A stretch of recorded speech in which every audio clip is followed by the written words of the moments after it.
Bismillahirrahmanirrahim. Apa saja musibah yang merupakan ujian itu? Dalam surah Al-Baqarah ayat 155, Allah Subhanahu wa taala menjelaskan, A'udzu billahi minasyaitonir rajim. Wa lanabluwannakum bisyai'in minal khaufi wal ju' wa naqsim minal amwali wal anfusi was samarat. Dan pasti, kata Allah, ada lam taukid di sini, dan pasti kami akan menguji kamu. Dengan apa? Bisyai'im minal khauf, dengan sebagian kecil dari rasa takut. Rasa takut yang tidak beralasan itu merupakan musibah. Musibah yang ujian buat orang-orang yang beriman. Kadang dalam hidup ini kita dihinggapi rasa takut. Yang kaya takut jatuh miskin. Yang berpangkat berkedudukan tinggi takut kalau jatuh lagi. Takut pensiun. Takut, dan paling akhir takut mati. Bisyai'im minal khauf, kami coba, kami uji kamu dengan sebagian kecil daripada rasa takut. Wal ju', dan rasa lapar. Kelaparan yang melanda dunia di Ethiopia misalnya, di Bangladesh misalnya, dan di belahan bumi-bumi lainnya. Timbul pertanyaan, di negara-negara komunis itu jelas orangnya tidak bertuhan semua. Tapi jarang yang kedengaran kelaparan. Apa ini? Inilah ujian buat orang-orang yang beriman. Sebagian kecil dari rasa takut dan rasa lapar. Wa naqsim minal amwal, kekurangan harta. Entah kemalingan, entah kebakaran, entah banjir yang menyebabkan rusaknya harta benda, wasamarat, dan kekurangan buah-buahan, panen tidak jadi, musim panas berkepanjangan, orang ngamuk, ulat melanda. Ini merupakan musibah yang ujian. Menghadapi ujian semacam ini, Allah menjelaskan dalam kalimat berikutnya, wabasyiris sabirin, dan gembirakanlah orang-orang yang sabar menghadapi ujian tadi itu. Siapa sih orang yang sabar itu? Dalam pengertian sehari-hari, maaf ya, kita sering salah kaprah dengan sabar ini. Menurut kita yang namanya sabar itu orang yang diem, ayem, nggelenggem, gak macem-macem, itu kita sebut sabar. Sudah ketahuan gak salah apa-apa, kepalanya ditampar orang, kelepak, diem aja. Temennya bilang, sampean gak salah ditampar kok diem. Saya lagi sabar.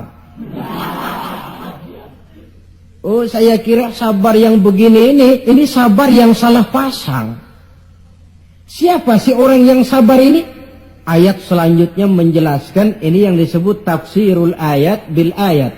Ayat mentafsirkan ayat. Siapa orang yang sabar itu? Alladzina iza asabathum musibah qalu inna lillahi wa inna ilaihi raji'un. Orang yang sabar ialah orang yang kalau mereka kena musibah, mendapat kesulitan, kesukaran, mereka sadar kembali kepada prinsip inna lillahi wa inna ilaihi raji'un. Sesungguhnya kami berasal dari Allah dan sesungguhnya kami akan kembali kepada Allah. Bukan ucapannya, tapi penghayatannya yang terpenting dalam kehidupan. Kalau ini yang jadi basis kehidupan, rasa takut tidak perlu ada dalam hidup ini. Walaupun kekurangan harta, kekurangan buah-buahan, kena musibah lapar, tidak perlu ada rasa takut. Kenapa? Kita sadar segalanya datang dari Allah, akan kembali menghadap Allah. Kalau kita punya jabatan tinggi, tidak takut diberhentikan, tidak takut pensiun. Kenapa? Sadar. Dulu pun waktu saya lahir ke dunia, saya nggak bawa jabatan apa-apa. Kalau sekarang harus pensiun atau diberhentikan, innalillah wa inna ilaihi raji'un. Terlahir pun ke alam ini, tidak ada saya menyandang pangkat. Kan tidak ada bayi lahir di pundaknya lalu jadi kopral. Tidak ada. Innalillah wa inna ilaihi raji'un.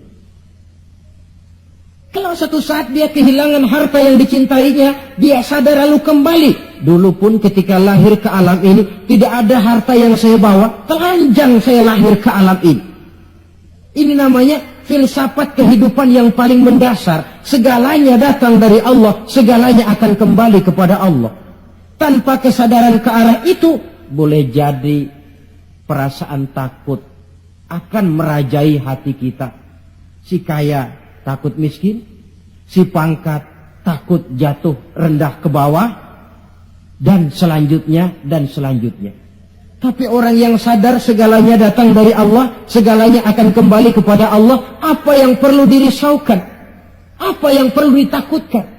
Karena basis kehidupannya dia pasrah. Segala yang saya punya, segala yang saya miliki dalam kehidupan ini cuma titipan dari Allah. Kembali semuanya menghadap kepada Allah. Ma'asyiral muslimin rahimakumullah. Itulah sebabnya seorang muslim setiap mendapat musibah, dia harus mengucapkan innalillah wa inna ilaihi raji'un. Jangan macam kita ini innalillahinya kalau ada orang mati saja. Sampai dulu dalam satu pengajian, seorang kiai tanya santrinya, kemana si fulan tidak datang? Kata temannya, si fulan sakit kiai. Kata kiai, innalillah wa inna ilaihi raji'un. Temannya nyaut, kiai belum mati dia. Loh, kata kiai, sakit itu kan musibah. Setiap terkena musibah, orang dianjurkan, disunahkan mengucapkan innalillahi wa inna ilaihi raji'un. Jadi bukan cuma ucapan bibir yang tidak berakar ke hati, tetapi ucapan bibir yang berakar ke hati lalu diterjemahkan dalam kehidupan. Segalanya datang dari Allah, segalanya pun akan kembali kepada Allah. Marilah kita lihat dalam kehidupan akibat tidak sadarnya orang kepada innalillahi. Gejalanya dalam kehidupan modern ini kan bisa kita lihat. Berapa banyak orang-orang yang tadinya sudah adil, berjuang hendak menegakkan keadilan, tapi di tengah jalan dia bisa berbalik menjadi orang yang justru menginjak-injak keadilan. Berapa banyak orang-orang yang tadinya sudah benar, ingin memperjuangkan kebenaran, di tengah jalan berbalik menjadi orang yang hanya mau benar sendirian, walaupun tidak benar bagi orang lain. Dan berapa banyak orang-orang yang tadinya sudah rela mengorbankan kepentingan pribadi demi kepentingan orang banyak, tapi di tengah jalan dia berbalik menjadi orang yang tidak segan-segan mengorbankan kepentingan orang banyak demi kepentingan pribadi, keluarga, dan golongannya saja. Tepat benar sindiran Allah dalam satu ayat, wa iza massal insana ad-durru da'ana li janbihi au qa'idan au qa'iba. Apabila manusia sedang ditimpa oleh kesulitan, mereka berdoa kepada kami, mohon agar kesulitannya diangkat oleh Allah. Doa itu diucapkannya dalam keadaan berdiri, pada waktu berbaring, dalam segala posisi, mohon kepada Allah. Falamma kasyafna anhu durrahu, tapi manakala kesulitan yang menimpa mereka sudah kami angkat, kami hilangkan, marra ka'allam yad'una ila durrin massahu, mereka berjalan dengan sombongnya, seolah-olah belum pernah minta tolong kepada kami sebelumnya. Ini gejala manusia sekarang. Kalau kepepet, ya Allah. Dihantam banjir, Allah. Ada kebakaran, Allah. Kena bumi gempa, Allah. Dalam keadaan normal, Allah pun dicampakkan dalam kehidupannya. Na'udzubillah, summa na'udzubillah. Saudara-saudara kaum muslimin yang berbahagia, di zaman Rasulullah sallallahu alaihi wasallam ada seorang sahabat bernama Sa'labah bin Hatib Al-Ansari. Dia orang miskin. tetapi kemiskinannya tidak menghalangi ibadahnya kepada Allah. Salat jamaah tidak pernah ditinggal. Di mana ada Rasul, di situ ada Sa'labah. Cuma Sa'labah ini model. Tiap selesai salat langsung pulang. Tidak wirid, tidak zikir, tidak doa. Jadi kalau sahabat yang lain selesai salat Allahumma antas salam, ini Sa'labah malah Allahumma lantas jalan. Tiap selesai sholat. Sampai satu hari baginda Rasul bertanya, Sa'labah, labaik ya Rasulullah. Kau ini macam orang munafik saja. Apa tidak penting wirid, zikir dan doa? Apa tidak betah kau di masjid? Sebab orang mukmin di masjid seperti ikan di air. Orang munafik di masjid seperti burung dalam sangkar. Ada enggak burung yang betah di kurungan? Enggak ada, keleperan mau keluar saja. Itu orang munafik di masjid. Panas enggak kerasan. Orang mukmin di masjid seperti ikan dalam air. Apa ada ikan yang enggak betah di air?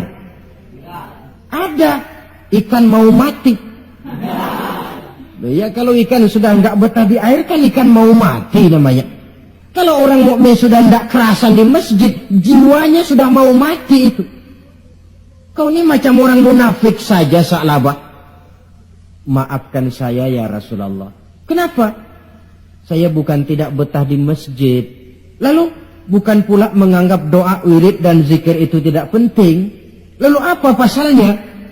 Saya nih orang miskin ya Rasulullah. Saya punya kain satu-satunya, berdua sama istri saya. Jadi waktu saya sholat di maghrib di masjid, istri saya di rumah nungguin giliran kain.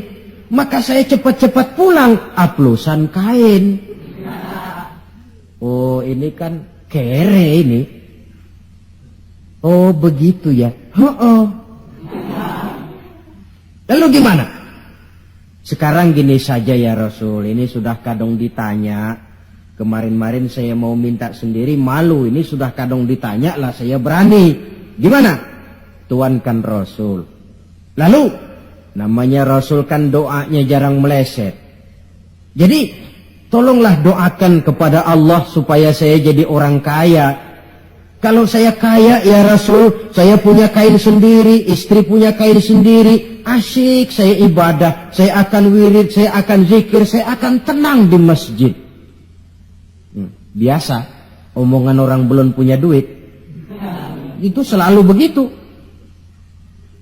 Sa'labah, kata Rasul, labaik ya Rasulullah. Qalilun tuaddi syukrahu khairun min kasirin la tutiquhu. Sedikit kamu syukuri itu lebih baik daripada banyak tapi kau tidak kuat bawanya. Sedikit kamu syukuri nanti Allah tambah ketimbang banyak tapi kau tidak kuat membawanya. Apa gunanya? Kalau memang cuma gelas secangkir dituangi air 1 ember pun lebihnya akan jadi mubazir. Tahu dirilah kita.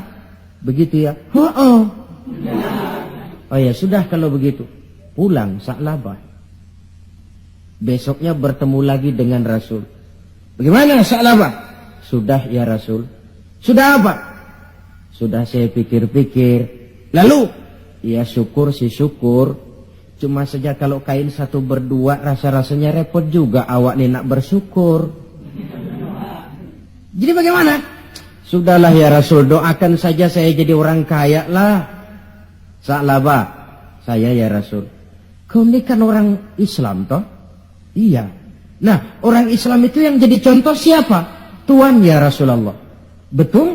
Betul. Kau lihat saya kaya enggak? Enggak. Kenapa minta kaya? Iya ya. Iya, pulang. 2 kali knock out. Hari ketiga datang lagi dia ke masjid nekat. Ya Rasulullah, gimana Sa'labah? La in atani Allahu min fadlihi la usaddiqanna wa la akunanna minas salihin. Kalau Allah memberikan rezeki kepada saya, kalau saya jadi orang kaya ya Rasul, pokoknya saya akan jadi orang soleh, tekun ibadah. Wala a'ti kulladzi haqqin haqqah. Akan saya berikan tiap orang haknya. Pokoknya kalau saya kaya, sip dah.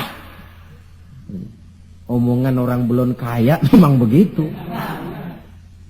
Saudara-saudara, kata Rasul, salabah yang benar. Benar. Yakin? Yakin. Janji ya? Janji. Mari saya baiat. Selesai baiat, didoakan oleh baginda Rasul, Allahumma rzuq Sa'labah, ya Allah berikan rezeki kepada Sa'labah. Selesai didoakan, Sa'labah dihadiahkan seekor kambing oleh baginda Rasul. Kambing perempuan, sedang hamil, malah nggak ada suaminya lagi. Ya nggak apa-apa kambing. Saya ini cerita kambing. Kambingnya hamil nggak ada suaminya. Kambing. Yang orang jangan tersinggung loh. Saya ngomong kambing. Sa'labah, kau bawa pulang kambing ini. Kau pelihara. Mudah-mudahan membawa berkah. Baik ya Rasul. Dibawa pulangnya kambing itu. Dirawatnya baik-baik. Lalu lahiran kambing itu. 1 jadi 2. 2 jadi 3. 3 lahir lagi jadi 5. 5 jadi 7, 7 jadi 10, 10 jadi 15. Makin lama makin banyak kambingnya, makin sibuk. Datang sholat mulai terlambat. Kalau tadinya belum azan sudah datang ke masjid, sekarang sudah qomat baru nongol. Lambat laun sholat 5 waktu tidak kelihatan di masjid, kelihatan cuma Jumat saja. Itu pun kalau khatib sudah naik mimbar dia baru datang. Rasul bertanya, kemana Sa'labah? Sibuk ya Rasul, kambingnya makin banyak sekarang, ngembalaknya keluar kota. Ya wailah Sa'labah. Aduh, kasihan Sa'labah. Aduh, celaka Sa'labah. Sampai Jumat pun tidak kelihatan di masjid. Kelihatan paling-paling cuma Idul Fitri sama Idul Adha. Sholat tahunan. Nah, kemudian sampai waktunya di mana umat Islam diwajibkan membayar zakat. Rasul mengutus utusan, datangi Sa'labah, minta zakatnya. Ketika didatangi ini, Sa'labah berkata, ma hadhihi illal jizyah. Ini jizyah, saya tidak wajib zakat. 2 kali sampai 3 kali dia tidak mau bayar zakatnya. Kata Rasul, cukup, jangan didatangi lagi. Kemudian turunlah ayat, wa minhum man ahadallaha la in atani Allahu min fadlihi la usaddiqanna wa la akunanna minas salihin. Di antara mereka ada yang berjanji kepada Allah, kalau diberikan rezeki akan bersedekah dan akan jadi orang baik-baik. Tapi setelah diberikan rezeki mereka berpaling dan lupa dengan janjinya. Ayat ini disampaikan orang kepada Sa'labah. Sa'labah baru saja turun ayat bunyinya begini-begini. Rasanya ayatnya nyindir sampean ini. Ah, enggak ah. Habis siapa lagi yang punya mental macam ini? Dia sadar. Cepat-cepat dia datang menghadap baginda Nabi, hendak bayar zakat. Kata Rasul, cukup Sa'labah. 3 kali utusanku datang, kau tidak mau bayar, sekarang bawa pulang lagi. Sampai Rasul wafat. Akhirnya Sa'labah mengalami kebangkrutan di zaman Sayyidina Utsman bin Affan. Tengoklah riwayat Sa'labah ini. Ketika diuji dengan kemiskinan, dia lulus. Rajin ibadah, dekat dengan Rasul. Tapi ketika diuji dengan kekayaan, dia lupa diri dan jatuh menjadi orang yang bakhil. Saudara-saudara, itulah sebabnya kita berharap mudah-mudahan bencana yang menimpa bangsa kita akhir-akhir ini, entah itu merupakan gempa di Tarutung, tanah longsor di Padang Panjang, banjir di Bengkulu, kebakaran di Pasar Mercu Buana, Medan, kebakaran di Pasar Anyar Bogor, kita berharap itu merupakan ujian saja. Ujian yang harus kita terima dengan sikap mental inna lillah wa inna ilaihi raji'un. Segalanya datang dari Allah, kembali kepada Allah. Lalu apa manusia ini? La haula wa la quwata illa billahil aliyyil azim. Nah, ini musibah.